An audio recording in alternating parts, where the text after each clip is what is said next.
Hi everyone, welcome to the Unsigned podcast. I'm joined by AB Violet, Gary Mictian, and Maxa. Hello. Hello.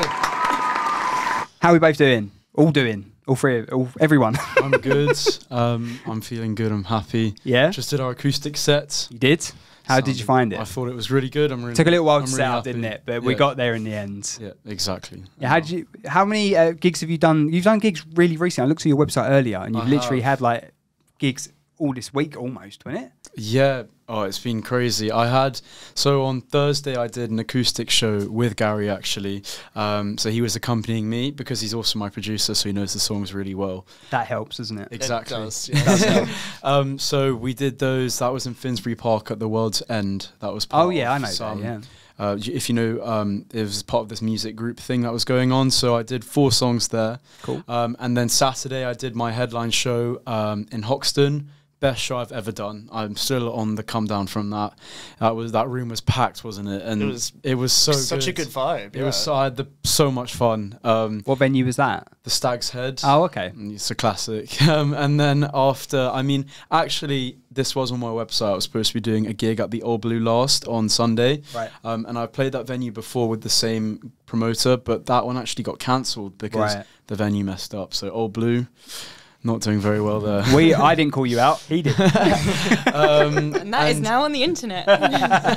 Here we are. And then obviously I'm here today at Unsigned. Yeah. And then on Friday, it's not so much an advertised gig, but I'm playing for my office Christmas party. Are you? Because they've asked me to play. Nice. That's the pop star I am. Is that paid? No, unfortunately not. Come on, sort it out. Unfortunately. And Gary, thank you very much for coming in as well. Producer for having me. in your own right. Yes. So where did your name come from? Because I did mispronounce it. So where'd your name originate from? Nowhere really. I actually just made it up. Literally just made it up. Yeah. I mean, like, Brilliant. I needed a stage name, so I just kind of like went with something a little bit weird. But literally, when you just type it into Google, nothing else comes up. Yeah. So it kind of like serves a bit of a purpose. But yeah, I just made it up. It's very difficult, isn't it? We've talked about names in the past and trying to figure out the best name for. I mean, is Maxar just your name? Like an abbreviation of my name, like a shortened version of my name. Right, okay, fine. So it's a slight stage name, but it's it's my based name, yeah. Because I think with your name, Yeah. trying to get the grammar within the Instagram handles, all that sort of stuff. Yep. Pain in the ass. I know. Big mistake, but I've done it now. Done it now, can't go back. A.B.Violet is my name, and I don't know why. It's my initials, and then it's actually my nan's name, Violet. Is it? Is that why? Yeah, but it's also obviously a flower. Everyone knows it, so Yeah, that's true. Yeah. That is true. Accessible. Mine's quite I'm simple. like Mictian. Yeah. So how do you spell that? Mictian. Oh, okay, fine. Yeah. So it's not difficult. not then. It's just that crazy. I'm simple. Surely not. So you guys have been working together for how long then? So I met Gary actually through Gumtree, believe it or not. Right. So I was Were you selling a sofa or something? No, I just he was selling production services. Oh, right, fine, okay. So I had obviously been working with producers in 2021, doing some songs with those guys, and then at the start of 2022, I found another producer who I was working with, and then after I was on the lookout for someone new because that producer was leaving the country, Right. And then I met Gary, and we did 2 songs together, and I love them so much. Yeah. I came back for another 2, and then I came back for another 5. Oh, wow. And then I came back for some more, and here we are today. Yeah, crazy. But So that's a lot of work that's gone into it, but you say you're a producer in your own right as well. Yeah, I mean, like, most of what I do is producing for artists like Max, but I do also release music under my own sort of persona as well. But I think what made the relationship between Max and I work so well is that we just kind of understand what we like, how we like things to sound. Yeah, yeah. So, I mean, I was able to get a really good idea of how Max likes things to sound. And I generally like to make really weird and ridiculous kind of glitchy noises in my productions. And Max is also like fairly keen to let me do that. So, yeah. That's good that he's... Let you be weird. You can be weird, yeah. Well, yeah. It's probably quite difficult to find the producer to work with, isn't it? Oh my! How many producers have you gone through? I was just saying the other day the amount of bad producers I've come across recently. And not to say that they're bad, right? But ones that can't match the sounds. You did just say that they were bad. But you know what I mean? Like the ones that can't match my sounds. Right. I think like I'm all for certain sounds, but for my own music I have a very kind of clear vision of what I want to sound like, and it's been very hard to find producers that can replicate that, and if they can, they're likely wanting to charge a bomb, which I'm not going to do, but I just can't afford it. But I think it's very difficult for unsigned artists, like trying to find one producer they can work with, how to make it affordable, and when you're trying to pay for, I don't know, like rehearsal studios and all that sort of stuff as well, it does pile up, doesn't it? Yeah, exactly. With producers, how many did you find them on Gumtree as well, or is it just Instagram seems to be the place to find people? Instagram is good. I mean, so when I first started, right? So I've been singing for a long time, but I only started writing my own stuff at the end of 2020. Right. Okay. So it was at that point that two guys on Insta had reached out to me at the perfect time that I was actually looking for someone. So, I mean, we just started talking and then we started working together, but the whole thing was remote because it was kind of, locked down. Yeah, of course. Those songs are like some of the classics now, which was amazing. But then after my next song, I actually met the producer when a friend who's an artist recommended the company that the producer worked for. Right, okay. As such. So I met this guy, turned out to be a very good friend of mine now. And then other than that, Rob was the only one from Gumtree. But I do have a lot of producers reaching out on Insta all the time, and I'll like talk to them, but then they're usually like, oh no, it's £1,000. I'm like, nah, sorry. Do you know what? I found I'm not a producer, I'm not an artist in any way, right? But it must be really difficult to actually, when you get, I get messages on Instagram for certain things. If it's, I don't know, you can get 100 more followers if you pay this much or whatever, right? And also where I've started sort of getting into a bit of band management and stuff, you get that with like Spotify playlist people as well. Like, oh, can you pay X amount to be on this one or that one? I mean, how do you, like, as all of you as artists in your own right, how do you negotiate all that? So, because there's got to be a lot of crap out there as well, right? Oh, you can usually tell by how many emojis they put in their message, oh, whether really? it's a real person or not. Yeah, a lot of the time it's like a bot. They'll be like, I don't know, like they won't even speak proper English, and you click on the page and it's like digital marketing expert. Oh yeah. Yeah. But they just stay in my requests, so I don't even open them. Right. Yeah.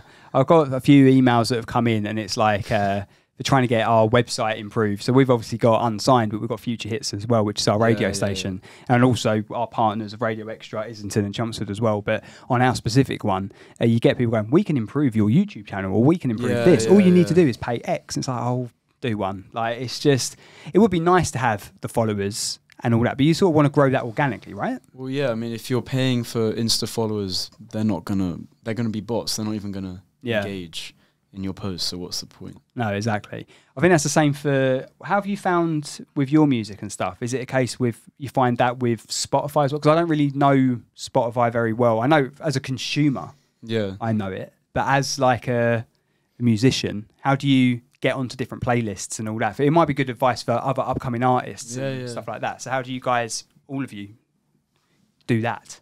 So the way I do it is, I mean, I spend my entire free time writing emails, doing everything I can. I mean, I've reached 1 week, and I'm not exaggerating, I wrote 700 emails. Wow. That was because of the release of a new song. And I was like, well, no one else is going to do it for me. This is when I didn't have a manager yet, and no one was going to do it for me. So I went out and did it.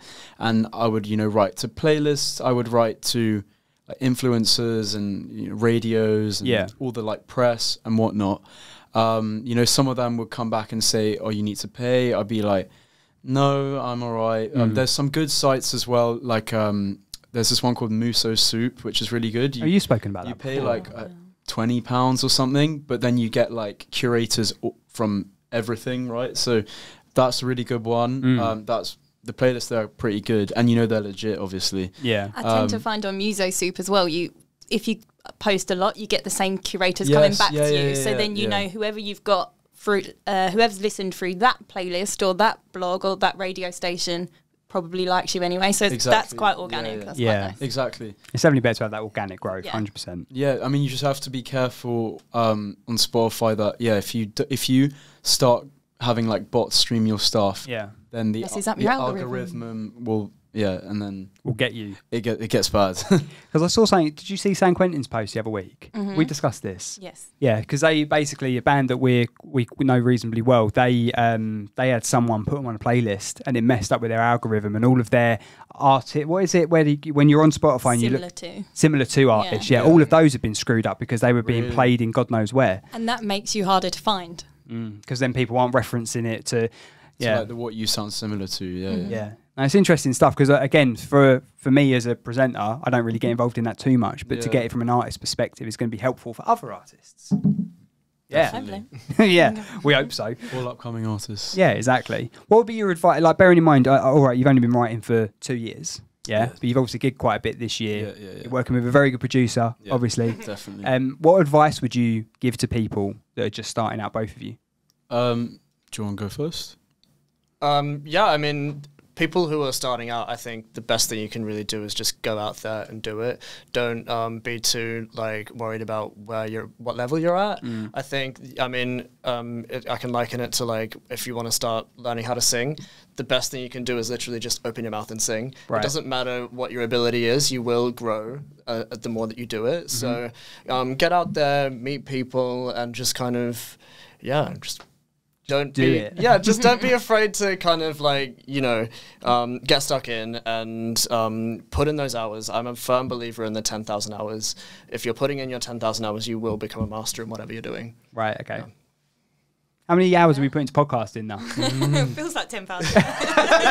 It did today when we arrived. What about you, Max? What would be your advice? The first one goes without saying. You have to be polite to everyone you meet. It doesn't matter who they are or what they might have done or anything. Be polite because you don't know where that could get you. And so I stick by that. I will always be polite to fellow musicians or anyone in the industry. But other than that, work. And when you think you've done enough, work more. I just want to work to where I want to be as such. We were just talking about this earlier. Some people might be staying in tomorrow night, but I'm going to the next networking event. Yeah. Go and meet as many people as you can, write as much as you can, and just, if you're staying in on a Thursday night, go out and go to something musical that you could meet someone cool at. Maybe you find your next favourite producer, who knows? Or just get on Gumtree. Not next favourite. But yeah, it's literally like that. And then the kind of on the other side of things, I've recently been seeing that a lot of artists are releasing one song every 6 months. I understand that making music can be expensive and sometimes you just can't afford to release more than once every 6 months. But if you can, release as much as you can. Last year I released 5 songs and the year before that I released 5, but this coming year I've got 10, 12 ready to go, which are coming out. And I cannot wait for them to come out. Neither can I. Yeah, exactly. Because at the end of the day, you don't want to go back and keep promoting an old song. Keep releasing because that's what people get interested in. That's what people want. And we're in the 21st century. People consume fast. They want more music and as fast as they can get it. What is your release plan for next year then? If you've got 12 songs, is it a case one a month or one every 6 weeks? So or what sort of plan? My plans are very intricate, but in a nutshell, I'm starting with a lead single around February time, which I'm very excited to do. And then we'll have another single a few weeks later, another single a few weeks after that. Right. Okay. And then my second EP is coming out, which I'm very excited for. And then following that, we'll leave a little break. And then kind of from mid next year, we'll have some summer singles, some end of summer morning singles. We'll have some Halloween singles. Halloween singles? How do they go? Well, Gary would know. Monster Mash. Lots of ridiculous sounds and noises. Little experimental. But that song was done, a year ago now. But we're waiting for the right time to release it. I was going to release it this Halloween, but I decided my latest single, Sinking, would come out instead. Yeah. Which is doing very well. Which is, that one. But yeah, so lots in the pipeline, lots ready to go. I'm actually just sorting out the artwork, music videos for the EP. Oh, cool. Just sorting all that stuff out. So it's looking to be good, and I hope my fans like it. Nice. There's a lot that goes into releasing one song, with the artwork, with the release plan and all that, let alone an EP. Definitely. So there's a lot of work that goes behind the scenes, right? Absolutely. Yeah, but the thing is, I really enjoy it. Yeah. It's my favourite thing, so... Well, you were saying you were doing music in every spare minute you have. Yeah. Like you're always doing something. Literally. I mean, I hope my boss doesn't see this. However, you know, during work sometimes, because I'm actually at university, but I'm on like an internship for the year, like a sandwich year. I mean, even in the office, you might catch me editing my website or like booking a show with a next promoter or like quickly taking a phone call. Is what it is, has to be done. What's your advice on promoters then? Because you've done quite a few gigs this year. I have indeed. What would be your, what's been sort of, not horror story of stuff, but what would be your to-dos and not to-dos with promoters? Yeah, I mean, I've been lucky. I've never had a horror story per se, but yeah, there are some good ones. There are some bad ones. Things you should do: be outgoing, always be willing to work with new promoters, get to know them, because you never know what they could provide for you in the future. For example, you know, I was doing a promoter that I had heard, you know, like they might not be very good, but I did a gig with them, and now I'm on to doing even bigger gigs with them, gigs that I never thought I would do, right, in very prestigious venues that are really cool to say to your friends, I played here. Yeah. So that's really cool. But yeah, try and get as many people as you can to come, always be on time, stick to the set time you have, and courtesy. And things not to do, the opposites. Like, don't be late, don't be rude, don't overdo your sets, that sort of thing. But I mean, at the same time, there are always promoters who try to take advantage, pay to play. I'm sure you've heard of that before. Try and stay away from it. Get a friend to read over it if you're not sure. I know for sure I've had not the advantage taken, but like they're taking it like the wrong way. They're doing stuff slightly maliciously, like taking a bit more than they should. But I just will do it because I'm there for the exposure, not for money or anything. I want to get my name out there. So it's a good attitude to have. I think it's very difficult for upcoming artists to find good promoters to work with, and I think it's particularly difficult in London. That's what I've heard from a lot of people. Like, I think in Essex, everyone sort of knows each other, don't they? Yeah, I know what you mean. However, I'm finding it really hard to find promoters up north. Like, I've done so many gigs in London, but I want to play Manchester and I want to play Leeds and I want to play Liverpool. And there's either very few, or I just can't find them, or they just don't reply. So apparently, all the other artists and bands, there's quite a nice community of musicians up north, nicer than there is down here. So maybe the best approach would be to actually talk to other artists. Facts. Yeah. Try and find some similar artists to yourself up there and see if they can recommend. Even if it's a case that you speak to them and say, next time you've got a gig and you're looking for someone to support, let us know. Exactly. Do you know what I mean? And then start building that with them up there. I have been trying that a little bit. I joined a few music communities, actually. Right. Some of them are kind of all dotted around the UK. Yeah. So they do often say, you know, we need someone to open for us, or can we open for you, which is good. However, I've only been part of them not for too long, but I have found, like, I can't find many other pop artists in those communities. They're always like rock bands or indie. Yeah. But we'll get there. Yeah. I'm sure there's got to be some around. Of course. Do you know what I mean? Yeah. So do you find it quite difficult gigging as a pop artist then? So I don't find it difficult in the sense I have no problem getting a booking, and I have no problem playing the gig and having fun with the crowd. That's all good. And usually people like my music because it's quite accessible, and I'll make them sing along and clap. So that's good. But I have found it quite hard to find other small pop artists. I don't know, when I think of pop music, I think of like the big stars like Justin Bieber and Dua Lipa. But I don't really know many like pop artists that are like not huge, you know what I mean? Yeah, I know what you mean. I just look around and there's a few, but no one, especially I haven't found any in London, I haven't found many around really. There must be some. I mean, even just people that we've dealt with, like via the podcast, like with Gia and Charlie and people like that. You've worked with Eliza May before, haven't you? Oh, Eliza's been in. She's more acoustic. She is. She is, yeah. Do you know Eliza? Yeah, she's been on this. She's really nice. Yeah, she's been on this, yeah. Lovely girl. I played a gig with her like 2 weeks ago. Oh, did you? You said Gia. Who was Gia. that? Gia. Is that Gia Lily. Oh, okay. I might have heard of her. Yeah, Gia Lily. She's got a really good following. Me and my wife went and saw her play at the Underbelly in Hoxton. Underbelly, yeah. So we went there and watched her play there. So she's doing really good things. She's doing a lot of work with Hot Vox, I think, for next year. Oh yeah, I've done the Hot Vox run. Yeah, so she's doing that. But no, she's really good. And then B Arnold, we've got, she's like pop. Oh yeah. She's based in Chelmsford, so she's and like Charlie. We should put me in contact. Yeah, exactly. Well, what we do. Not for you lot, but what we do, we add the artist to a podcast group on Instagram, and then you guys can liaise and. All right, nice. Yeah. So yeah, you'd be a part of that, right? Awesome. So bearing in mind you've done quite a lot of gigs this year. Yeah. Do you perform as part of the setup at gigs as well as producing behind the scenes as well?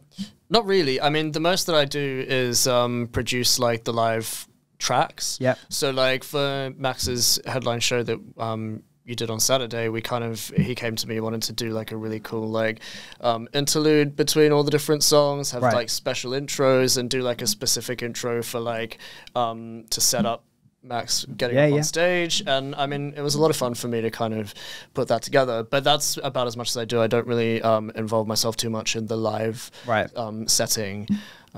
Just perform at special occasions like the Unsigned podcast, right? Yeah. Very special occasions. What's been the best gig you've had this year then? Has to be Saturday, my headline, because I've headlined before, but this was like Max Sarre headlining. Yeah. And it was, like a really packed room and everyone was dancing, singing, laughing. Like, I can't get over it. I felt like a real star up there. That's cool. And that was the best feeling. So. Did you arrange that gig yourself then, or was that put on by a promoter? Yeah, so this one was like an independent arranged gig. So I worked with a friend of mine. Shout out to Darnell. He was actually on Celebrity Big Brother back in the day. And I actually just found out that he was playing the O2 with N-Dubs, I believe. Really? That's mad. But my good friend... Yeah. Well, they're back. They just played the O2 again, yeah. But Darnell, so me and Darnell wanted to do a show, so we set it up together. Cool. And then we got 2 opening acts that he thought would be right. Right, okay. Because he knows all these people around, so... good person to be in contact with then. Definitely. Amazing guy. And then here we are. Headline happened and... massive success. And also I was quite worried actually, because imagine it's your first headline and the football's on and it's England v France, and we're not allowed to talk about that on here, Max. I'm not over it like yet. the gig was booked like obviously well before we knew that England we'd be playing then after the Senegal game, and then I was like, oh no, and no one's gonna come, they all would rather watch the England game, right? Yeah, but I'm half French anyway, so I would rather support France. but anyway, in the long run... Get out. In the long run, it turned out to be fine. Yeah. Everyone came, so... Yeah, for you. Can't complain. Yeah, it's fine for you, yeah. Oh, God. Right, well, that's good. We've got a few quick fire questions, which we do before we have a break. And then in the second half, we do your dream gig. All right? Awesome. So we do a few quick fire questions before we get to that. What song do you wish you wrote? So a mainstream song. You can go for both. You can have one each here. What is a song you wish you wrote? You first. Breathin' by Ariana Grande. Good shout. Yeah. Good shout. So he didn't give you much thinking time at all, did he? He went to speak before you even said he was going first. I had it on the tip of my tongue. I just think it's such a beautifully written, like simple, like to the point song, and like it's infectious. I wish I wrote it. That's a great answer. Am I allowed to give like an album track from a big artist? Do whatever you want, Max. It's a simple question. What song do you wish you wrote? I wish I wrote "Deserve You" by Justin Bieber. Right. That song, crazy. You know it. What was this hand for? Well, no, it's Justin Bieber. Oh, yeah. Okay, Makes sense. Yeah, does make sense. Song you wish you wrote? Probably something you wouldn't expect. Maybe something like Groove Armada or a track from a band like that. Yeah. That's cool though. Yeah, that would be cool. When you're writing, is it melody first or lyrics first? So I know you play piano. I know that you learned playing piano when you were little. Yeah. But what would be your writing process? Is it lyrics first or melody first? Lyrics. I always come into the studio with song title, a chorus, and definitely a chorus and some verse material, and what I want to sing about. I know what I want to sing about. Yeah. And then you two mould that together. Yeah, so then I'll come to the studio, show Gary my ideas. Mm-hmm. He'll be like, yeah, love that. And then he'll start making some sort of beat on Logic, and then we go from there, really. How much creative input do you have on that? If you have an idea or you're not keen on an idea, do you bring that to the table? Of course. I mean, like, it's all how you deal with people. But I mean, most of the time I'm kind of in a 50-50 sort of like situation when it comes to writing. So people will come to me with nothing or an idea. Rather. And well saved. Yeah. People will come with like a seedling of an idea, and I'm there to kind of help them see it through and execute it. Yeah. And obviously my background is in songwriting, so I help them turn it into something that is more consumable. Yep. And help them realize their ideas a little bit more in a more like concise way. Cool. Yeah. Good answer. Have you thought about yours? Oh no, you thought about yours already. Lyrics first. Right, we'll do this and then we'll have a break. An artist you should love, but you don't. Ow. Go for it. Tinashe, I think, doesn't get enough credit. That's not the question. That's like the opposite. That's exactly the opposite. So a mainstream artist that you should love. Oh, that I don't. Yeah, but you don't. Oh. I didn't understand your question. So basically, I have to think about that. Yeah, so like if there's, I don't know, Taylor Swift's come up a few times on here. So someone you don't like, but you think you should because they're mainstream and they're sort of your genre, but yeah, you're not keen on them. So examples that I use, so I've said Green Day for me. I like rock and stuff like that. I've never really quite got into Green Day, but I like a lot of people that we've had on, especially bands and stuff. Like I deal with Admissions a lot. Rob from Admissions, they love Green Day, and for me, it's just a bit. I'm not, I'd rather listen to Linkin Park or Nirvana or In Earnest, which is very different. You've got your answer. What is your answer? Kid Laroi. I can see that. Yeah. Like because I'm not a fan of his voice.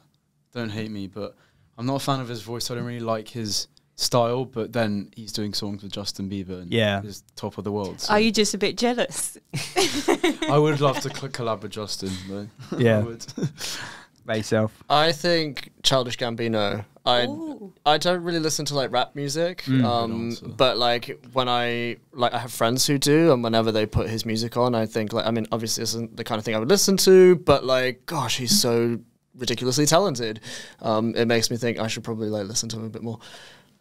It's a very well-versed answer. So diplomatic. Very diplomatic. You used to be a politician. I'm a producer. Oh, that's true, yeah. He's really talented. I fucking hate him, but he's ridiculously talented. Yeah, it's good. Well done. Right, what we're going to do, we're going to have a quick break, and we're going to come back to do your dream gig. All right? So join us in section 2. Hi, this is Eliza May, and you're watching the Unsigned podcast.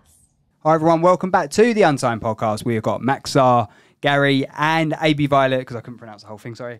We're going to do your dream gig now, okay? So what we do here, if you're new to the podcast, what we do as part of the dream gig, we go through dream venue, your dream lineup, including yourself and a couple of support acts, or you could support people if you want, but we'll go through it all. Where your after party would be, what would be on your rider, special requests would be waiting for you in your dressing room, all good stuff like that. So first and foremost, we're going to go for your dream venue. You can have one each. What would be your dream venue? Gary? Mine's actually Wembley Stadium. Oh, fair enough. Yeah. Not as niche as I expected. You were just listing off all the generic ones, weren't you? We didn't even touch Wembley. No, ever since my dad brought home the DVD of Queen playing Wembley Stadium in 1986, I watched that and I was just like, gosh, I just want to be that one day. Yeah, it's pretty amazing. Yeah. Good answer. What about yourself, Max? Mine's the O2 Arena. Yeah. Might sound generic, but that place means a lot to me. I've been going to gigs there for a long time. Not that I'm old, but like... You're not old. For me. And pretty sure I could be your dad. I would love to play there. I'd love you to be my dad. Cheers, Max. That's cool though. I mean, I haven't actually been to the O2 for an actual gig, like a music gig. Yeah. I've been there to see Mickey Flanagan. And I'm going there to see Peter Kay. In like 2024, because his tickets were just ridiculous. But yeah, it's a good venue. It's who have you seen there? Then you've been going there for a long time. Who's the best person you've seen or act you've seen? Well, I've been to quite a lot of things there. I mean, in terms of the reason why the first time I went there was when my whole family went to see Rihanna live. Oh, cool. It was like one of her, I think it was 2011, something like that. I think that's the first time I went. But recently, I've seen 2 highlights was Drake, and then I saw Dua Lipa as well. Nice. And I've also been like, you know how all the families go to like the Capital Jingle Bell Ball, Summertime Ball. So I've been to the O2 for those as well. Oh, cool. I love that place. I've also been there, you know, to the Indigo at the O2, the small thing for a networking event, and saw some people play live there. Went backstage, so I somehow ended up there after it finished. Brilliant stuff. Yeah, I love that place. Yeah, no, it's cool. I'd like to go there again for a music venue, because you see, like, not just for the music element of it, but there always seems to be great shows there as well. Yeah, they are. I was just trying to think if I'd seen anyone there, and I have Ellie Goulding. That was quite good. Yeah. She was playing the drums, and they have a lot of stage effects there, don't they? It's really cool. Yeah. So great for people like Dua Lipa and things like that. Exactly. Yeah. I'm pretty sure though, the first time I went to the Millennium Stadium was the Millennium Stadium. Do you mean the Millennium Dome? Dome, sorry. Yeah, Millennium. We've got Wembley Stadium. Yeah. The Millennium Stadium's in Cardiff.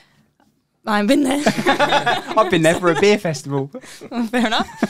Millennium Dome. Yes. I swear it was like a human sort of like. It was an exhibition. Yeah. It was like an exhibition, and that's what it was originally. We opened for Millennium. No, it opened for the Millennium, and it was like an exhibition, and you went round, and it was like a science museum sort of thing. And then they go, right, we spent a fuckload of money on this place. What do we do with it? Oh, we're turning it into a concert place. Good idea. And then James Bond slid down it. So they got a lot out of it. Yeah, they got a lot out of it. Yeah, yeah, exactly. It's just not a stadium. So. No, it's not a stadium. Wembley Arena. I have been there to see Oasis.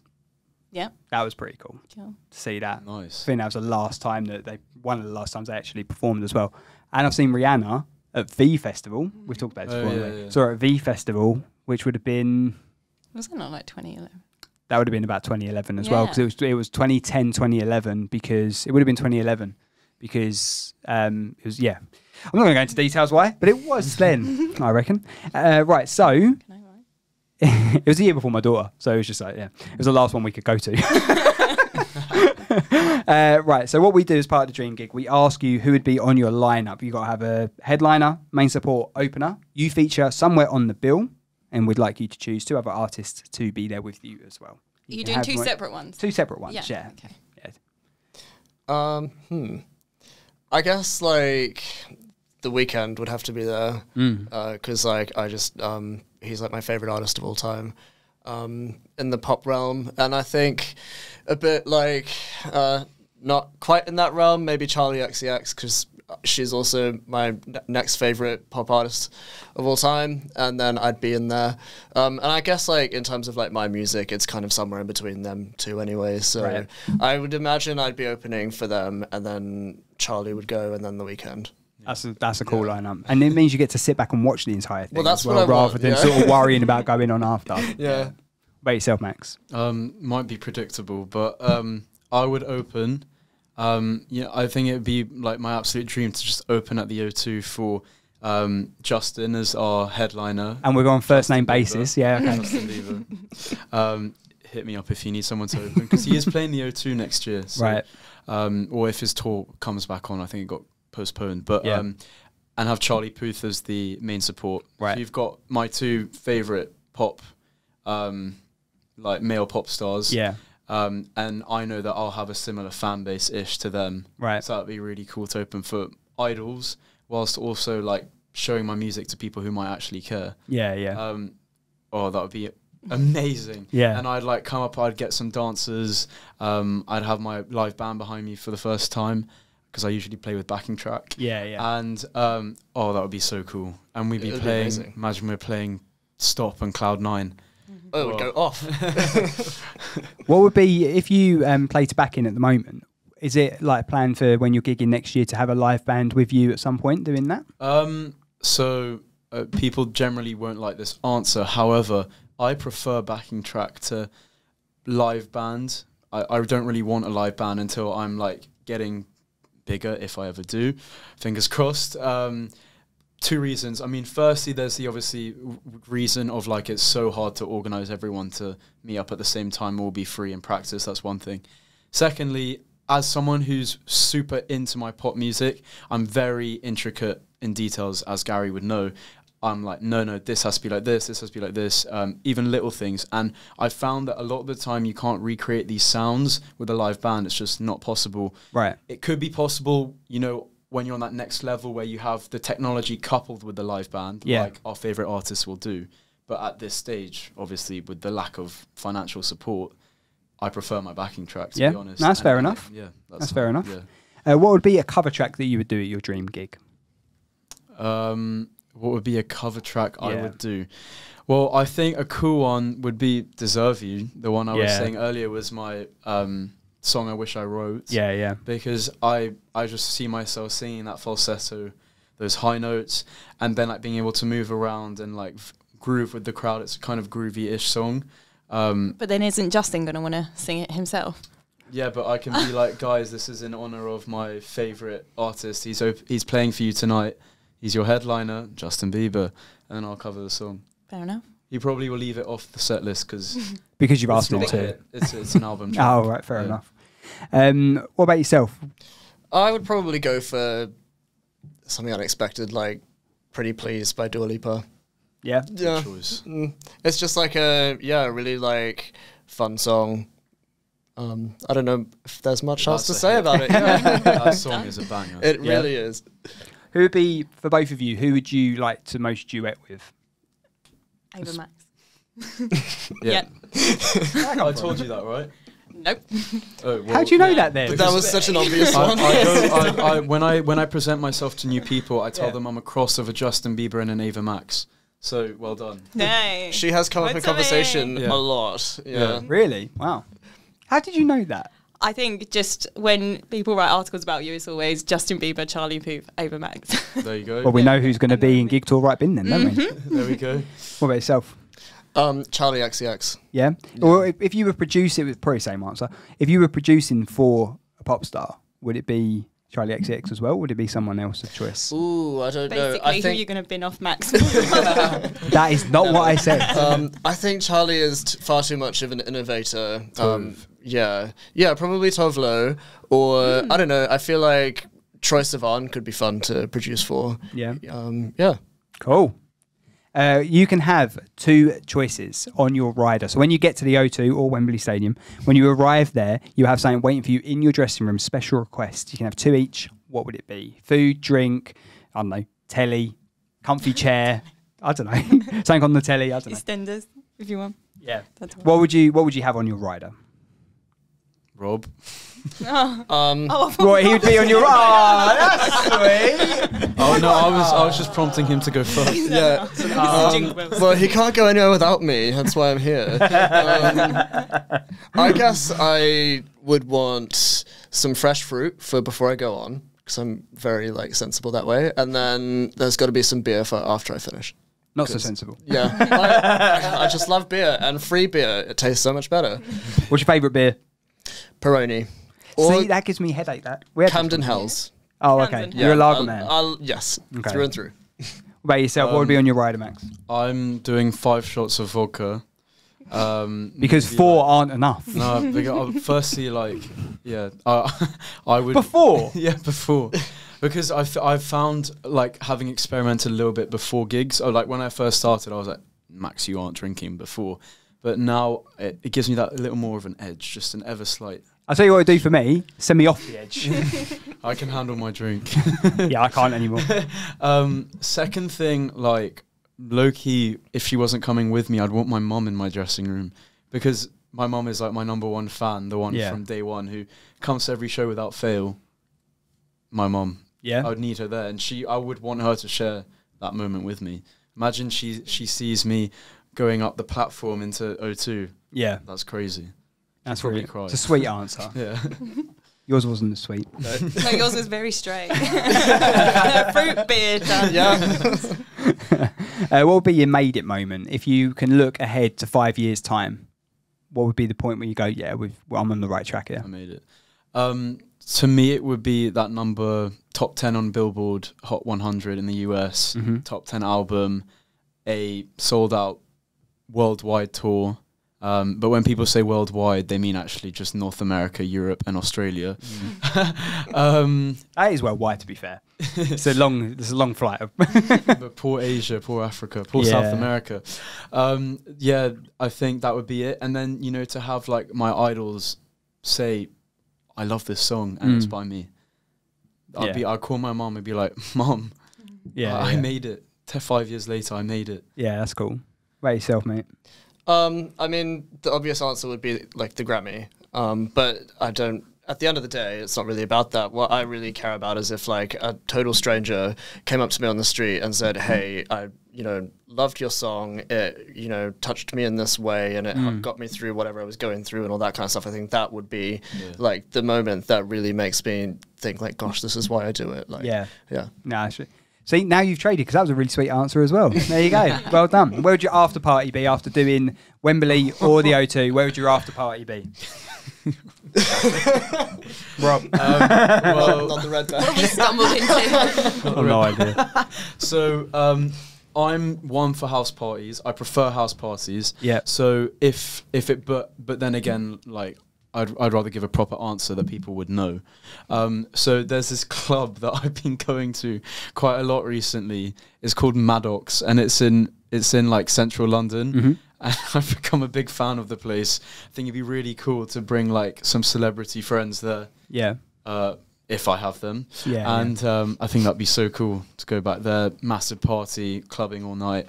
Yeah. Just getting drunk, celebrating the moment, have my mum next to me, maybe even grandma and grandpa as well. Nice. In a club in central London. Nice.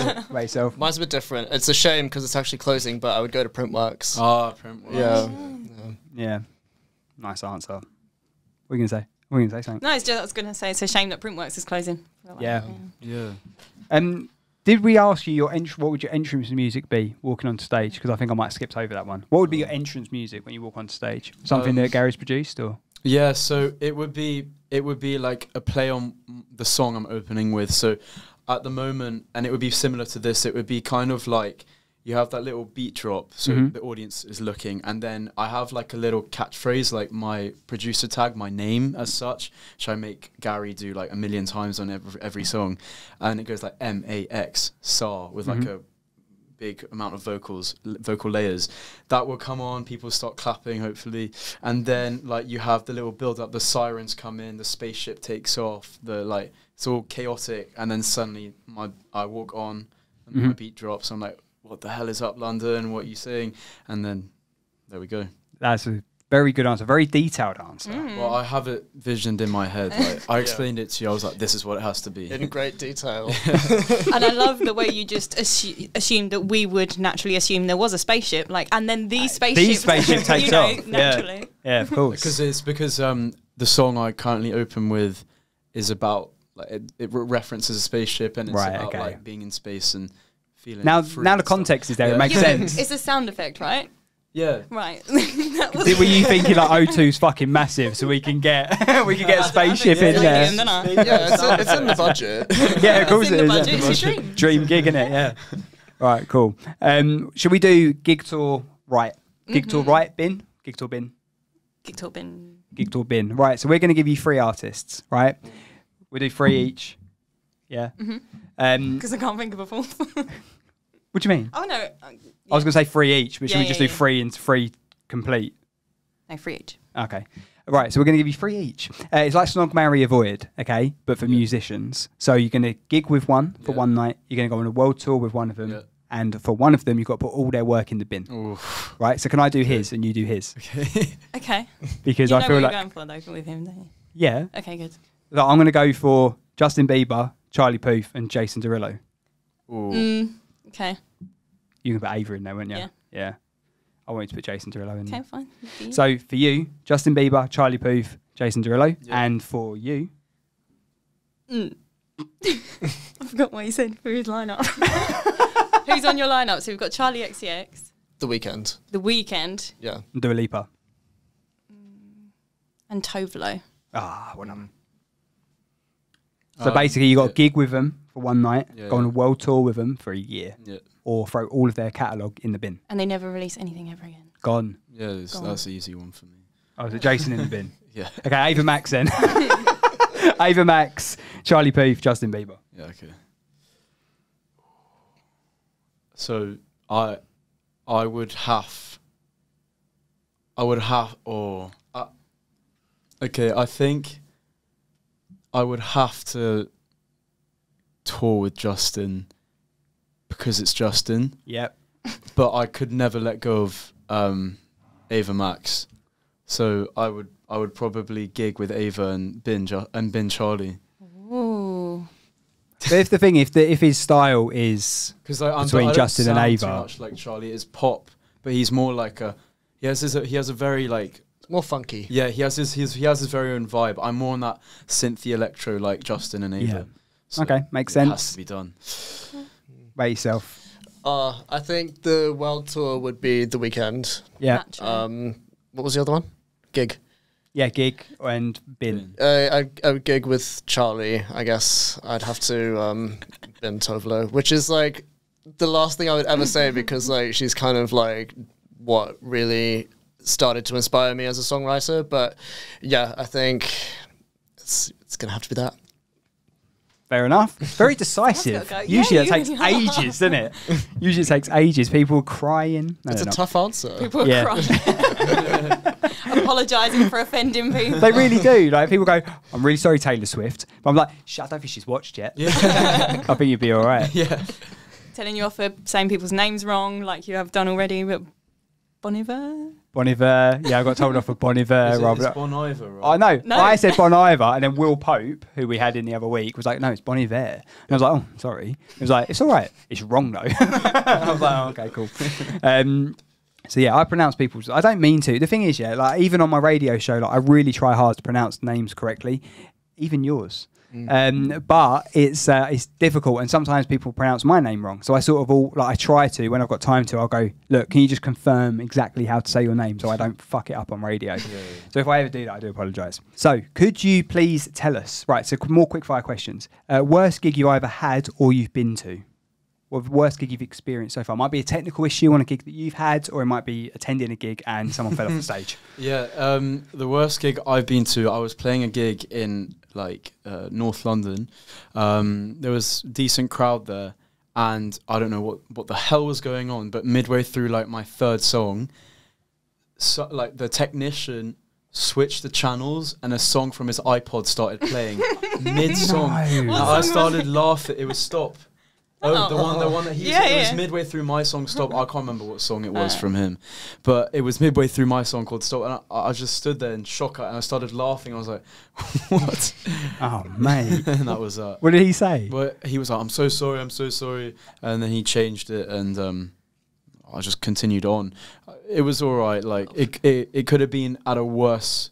It could have been in a worse scenario. Like if it was at my headline, it'd be way worse. Yeah. This was okay, but it was annoying. Yeah, of course it was funny. Annoying. I can imagine. He's probably quite lucky you took that quite well, though. Yeah, because some people might get like pissed off. Of course, and, of course, yeah.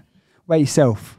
I'll have to take you back to high school for this one. All right, let's go. No, my high school jazz band was had like a regional sort of like competition, and my music teacher asked me to sing. I don't know if you know the song "Sir Duke" by Stevie Wonder. Yeah, that one. So I know it now. So I had to front the jazz band singing that song, and obviously it's got some quite high notes, and like literally like the day before the competition I got sick and my throat was fucked, so I get up on stage and it's going fine, and then gets to the chorus and you can feel it and then Smashed that bit it just my voice cracked like nobody's business, and I was just mortified. So were you doing a solo or? I was singing, yeah.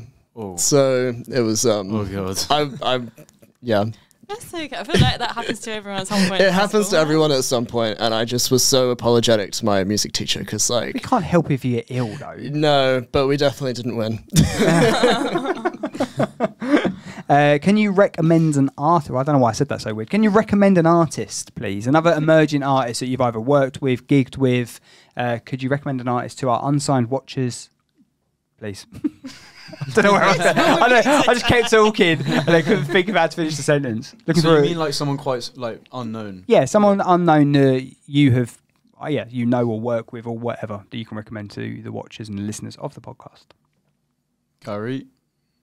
Yes, Again, that's a good very good recommendation. yeah.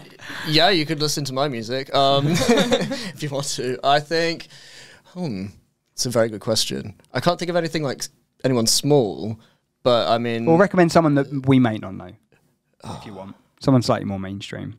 Or someone you've gigged with and you think they're fucking good. Well, I know everyone's talking about Fred again at the moment. Oh, Right. yeah. And I've been like kind of delving into his some of his like discography, and it is really quite cool. So I would recommend checking him out. There you go. I just can't really think of any. You know what? I might have to give a shout out to this girl I sang with on Saturday. Mm-hmm. She came up and did a little verse of one of my songs. Cool. Zilani.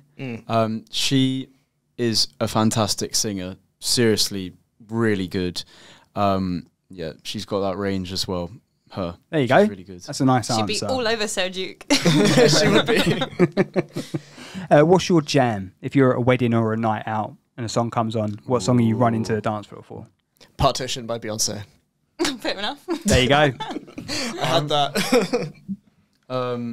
So He's giving you no thinking time. No, I know which song. Whenever we go clubbing, I can't lie, I don't know the name of the song. It's the one that goes like Mana Mania Se Venezuela. Do you know that one? No. Is that the Disclosure one? No. It goes like oi oi oi. You must Oh, yeah, I know that one. that. That one comes on every time, or like maybe like That sounds like like when you're on holiday in Spain Yeah. or something. and no, it but comes there's on. this club in Fulham, the Redback. We go to quite a lot. Play it there without fail every time. Right. It's like that song, you know, that like whenever it comes on in a club, no matter where all our friends are in the room, we'll all look at each other and be like, "Everyone get to the middle now." There you go. That's exactly what I meant by that. Yeah, brilliant. What's the? We might have already touched on this. What was the first gig you went to? Did we touch on this? I think you said it might Probably have the been Rihanna one, Yeah, the yeah. Rihanna one. Yeah. By yourself. I went to see a New Zealand artist called Kimbra. Right. You might know her Somebody from that I used to know. that song. Right. Yeah, she's the featured artist on that. So I'm quite a big fan of her. So I went and saw her. An artist that I listen to from New Zealand is Mount Eden. Now, I don't know if he's done anything recently, but he's like a big dubstep sort of vibe, that sort of vibe. I really enjoy that music. Haven't heard anything for a while from him. Cool. No, you look at me like you know him. 'Cause I everyone- know Steve. Yeah, I know Yeah, him. everyone in New Zealand knows everyone in New Zealand, right? Yeah, right. Actually, Well, we know the Queen. funnily enough, I did go to school with Lord. Oh, there you go. There is some Clang. there is some validity to that. Right. What else have we got? One thing you change about the music industry. Yeah, so I would change this whole like TikTok thing. Sorry, but the thing is, like, you know, years ago, it's quite like debatable, but for me, in a nutshell, it's years ago, 10 years ago, you would audition to go to a record label. If they liked you, they'd invest millions in you and you'd become instantly famous overnight, per se. Not absolutely, but that's generally the model. But now anyone can become famous. So for that, that's amazing. We all have the platform. Like tomorrow, you could post a TikTok, go viral, and get a record deal, right? That's the plan. That's the amazing thing about now. Can I? But at the You already same have. time, you have that which is really accessible to all of us. So maybe it could happen to me one day. But at the same time, it means it's opened up this door for like weird songs and silly things that chart that shouldn't chart, or I don't think should chart. And it's made it like, it's made the industry a bit messed up. Like songs are charting because they're big on TikTok, not because of artistry. Right. You know what I mean? You've got, and I mean, you've got this thing, you know, like songs being sped up are charting, like not leaving room for other artists who might release amazing songs. Right. That sort of thing for me, yeah. Makes sense.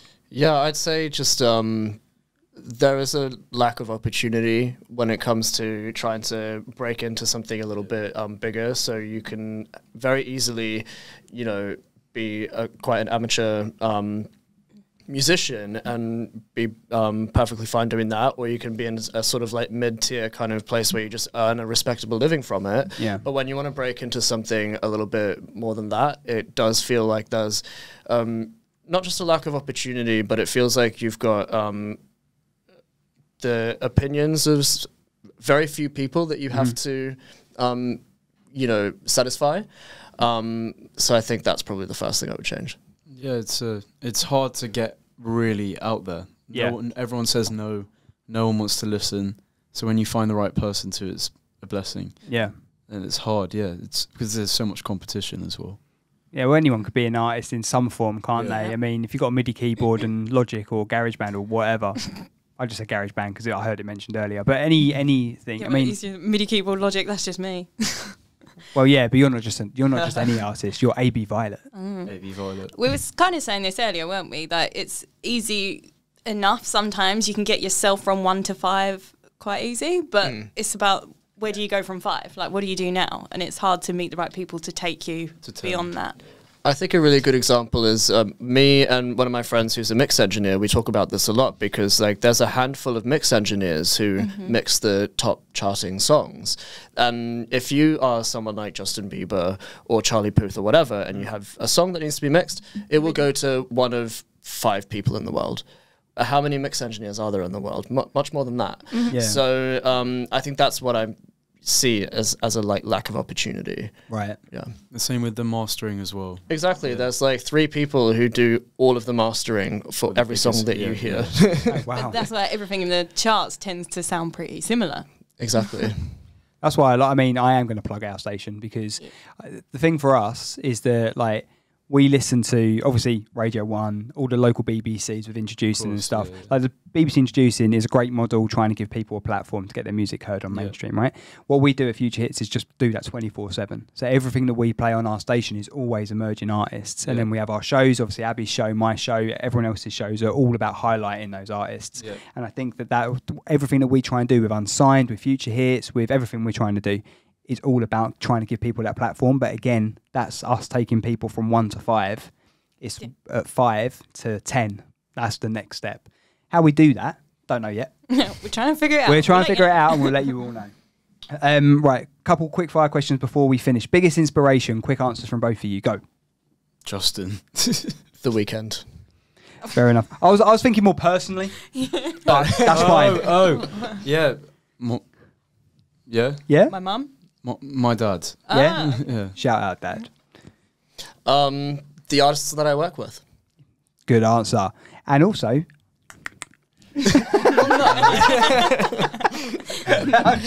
I'm joking. First single you bought?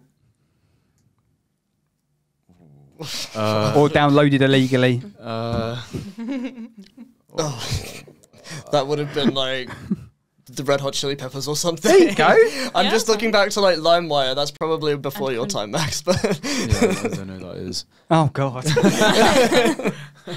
We used to have such a good time with LimeWire. Oh yeah. So many viruses. Yep. What? What? Is that a band? Oh. LimeWire was a download service before Spotify and all that sort of stuff.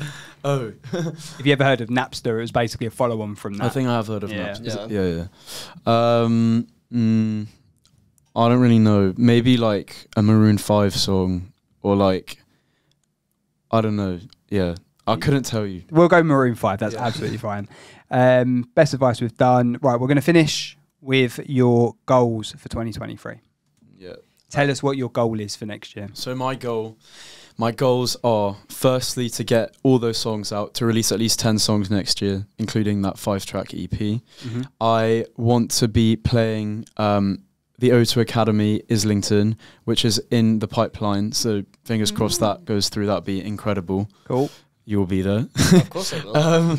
And then I think other than like those goals musically, I want to just, continue working with a lot of different people, to meet some more really cool people, and to get my followers up from here to here and see where we are. From 5 to 10. Yeah. Because it is about 5, isn't it? Because I looked earlier. Yeah, 1,000, I mean. 5K to 10K, yeah. Yeah, that's what I meant. What about yourself?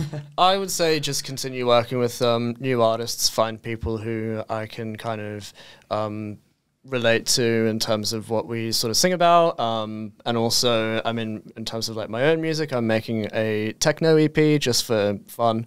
So I'm going to finish that off. But yeah, mostly just find some other artists who I can kind of make some really awesome music with.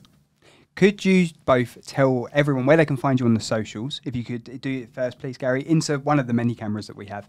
Tell people where they can find you on the socials, Spotify, all that good stuff. Yeah, you can find me everywhere. Spotify, Instagram, SoundCloud if you use it. It's Gary Mictian, Mictian. There you go. And Max, could you please tell everyone to find yourself? Yeah, so Max Sarre everywhere, so that's MAX space SARRE. I'm Max Sarre everywhere, but Instagram is Max Sarre official, and TikTok is Max Sarre 0. Yeah. Well done. Abby. I feel like oh no, it's coming out all right. Was your voice gone? A.B.Violet on the socials for music and for uploading songs to my show Artist Pick on Future Hits Radio. You can upload via the website futurehits.co.uk. Hey! Well Finally done. got there. As bad as you. What do you mean as bad as me? Right, ready? Hi everyone, I'm Matt Wherry, and this is Unsigned Podcast. If you want to be involved with the podcast or my radio show that goes out on these stations you can see here, for audio listeners it's Radio Extra, Future Hits, Islington Radio and Radio Chelmsford. You can upload music to unsignedmusic.uk. Also, Future Hits, as Abby has very nicely plugged for us there, futurehits.co.uk. And also, when's this going out? You have got until the 20th, which is Tuesday. Next Tuesday. So this is coming out on Monday. So tomorrow, the vote for track of the year closes. So make sure you go to futurehits.co.uk. No, don't do that. Go to Instagram and then find Future Hits Radio, vote for track of the year, and we'll be doing a countdown show on New Year's Day. It's going to be a good show. There's some good songs on that list. There's a good songs on that list. Yeah. We're going to wrap up. Thank you guys for coming in. Really appreciate it. Thank you for doing the acoustic sets as well. Thank you. Thank you very much. Abby, cheers. Bye. See you next week. See you Thanks, later. producer Ian. Bye, everyone. See you next week. You.